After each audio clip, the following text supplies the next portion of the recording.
Hey, hello. Actually, this is just continuation with the previous video because I was at my parents' house and then I was using my dad's camera. My dad, I'm telling you, my dad is an artist and he's such a saint.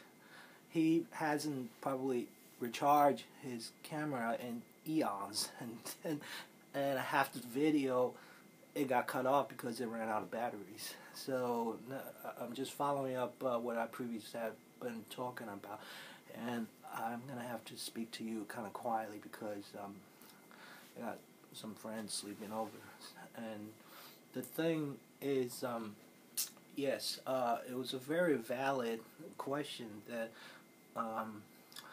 one of my YouTube friend is asking me about how to really improve your English. The previous video, I started up with the imitation of a movie, and then I started to talk about some of my own experiences. And I was suggesting watch tons of movies because I am a buff in terms of movie and being eclectic about good movies, of course. The thing is that not only that you need to be eclectic about good movies, and really I suggest that you read the book of your favorite movies because that's usually what I do. Another thing why I set up my camera over here is this is the part that I missed out in video number one, is that you need to run a shitload of books, tons of books, anything, and especially what I'm trying to suggesting is that for multilingual, or you're aspiring to become a polymath, is that to read everything, just because I came from an artistic background, so I read tons of art books, like all over here. All of these are my art books. Picasso, Dali's biography, tons of art books. But then again, if you really study art histories, and you gotta remember, prior to the modern age, if you study art history, you really just study history. That's it. Because prior to the 1900s, art is really about history, just politics, and mythologies, religions, everything. And just read everything. And I was so tuned into history anyway, militaries as well. And art history, there's tons of stuff about military. I mean, I collect this book. This is the Chinese PLA SMF, also known as the SMF is Strategic Missile Forces.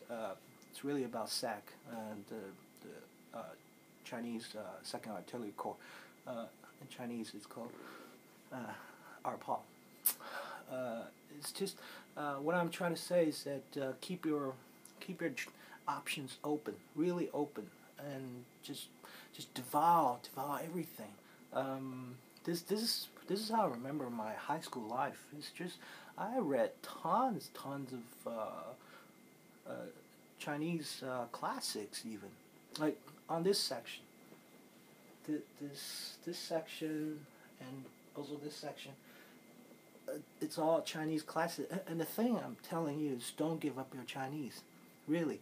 And also, I'm suggesting you to listen to my other video. It was an interview with this gentleman named, he's a freelancing scholar, totally a polymath linguist, Fan Xinmi. And I did that video, and if you listen to that video, he really talked about a lot of stuff that it's actually what I want to say. But I let him to say why I did that video. It's called Vanguard Report. 中文叫那个先锋报告. Because there was a period of time in my life I was like, it was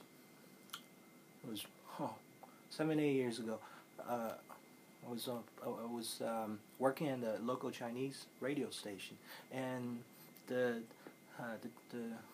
my boss really gave me a lot of liberty to do a lot of my own stuff, because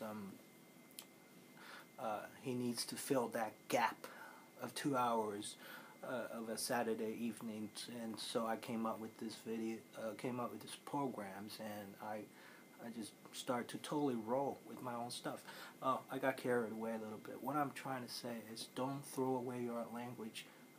What Fan Xinmin just said in the interviews is that if you master some other languages and you come back to your own languages, you will definitely be better at your own language, and you'll be better at some other languages. And he says something like, he quoted Goethe, talking about that if one only speak one language, like Americans, you really don't know your language. If you speak some other languages, come back to your language and say you speak Latin and Greek, your language, not only that, it reinforces your own language, and it gets you better for some other languages as well. That's just my takes. To follow up that video, number one is that just to keep on brushing up your skills, and keep on just read extensively on anything. Like for me, it's just Chinese, English. I mean, I have H.G. Wells' World History. Let's see here. I read both the English version and the Chinese versions, and of course, just this is how you really improve your language, improve your English, and not only in terms of your wealth of knowledge, and also in terms of vocabularies. This is how you build up. Just keep on brushing up everything. That's my follow-up for that cut off video number one. Okay, bye.